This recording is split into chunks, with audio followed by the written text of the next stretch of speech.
حضرت عبداللہ ابن عباس رضی اللہ تعالیٰ عنہ سے مروی ایک روایت ہے، میں ایک دن حضور کے پیچھے بیٹھا ہوا تھا، سواری میں حضور کا ردیف تھا، تو حضور نے فرمایا، اے بیٹے، اے لڑکے، میں تجھے کچھ کلمات سکھاتا ہوں، تو اللہ کے حقوق کا خیال رکھ تو وہ تیری حفاظت فرمائے گا۔ تو اللہ تعالیٰ جل شانہ کے احکام کی حفاظت کر، تو اسے اپنے سامنے پائے گا۔ اذا سألت فاسأل اللہ، جب سوال کرے تو اللہ سے ہی سوال کرے، اللہ سے مانگنے کا مزاج پیدا کر لیں کہ فرمایا تمہارے جوتے کا تسمہ بھی ٹوٹ جائے تو وہ بھی اللہ سے مانگو۔ ضرور بازار میں جاؤ دکاندار سے، لیکن حقیقی طلب اللہ سے ہونی چاہیے۔ بات بات پہ اللہ سے سوال کرو، بڑی سے بڑی چیز بھی اس سے مانگو، چھوٹی سے چھوٹی چیز بھی اسی سے طلب کرو۔ ہماری ساری ضرورتوں کا کفیل ہمارا رب، ہمارا مالک ہے۔ تو دوسری نصیحت یہ کی کہ جب تو استعانت طلب کرے، مدد طلب کرے تو اللہ سے ہی استعانت طلب کرے۔ وعلم، اور جان کہ اگر ساری امت، سارے لوگ، پوری قوم جمع ہو کے تمہیں فائدہ پہنچانے کی کوشش میں لگ جائیں تو تمہیں وہی فائدہ پہنچا سکتے ہیں جو تیرے لیے تیرے رب نے لکھا ہے۔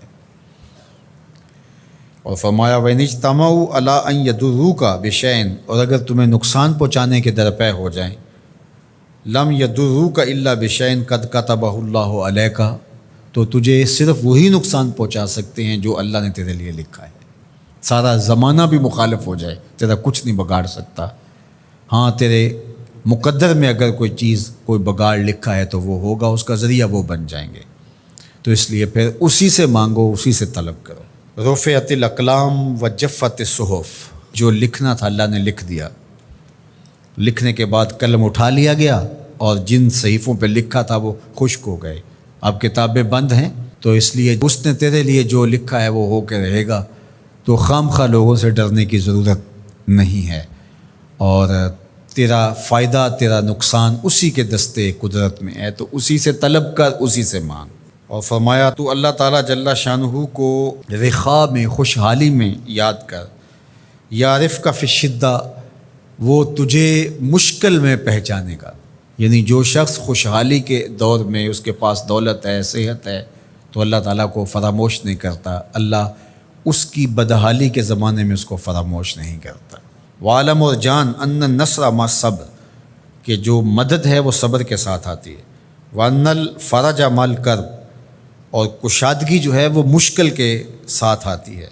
وَأَنَّ مَعَ الْعُسْرِ يُسْرًا، اور سہولت جو ہے وہ مشقت برداشت کرنے کے بعد آتی ہے، تنگی کے بعد فراخی آتی ہے۔ پہلو مشکل پھر تمنا، پہلو کنڈا پھر پھول، شاید مگروں پہلو مکھیاں ڈس دیاں ڈنگ والیاں۔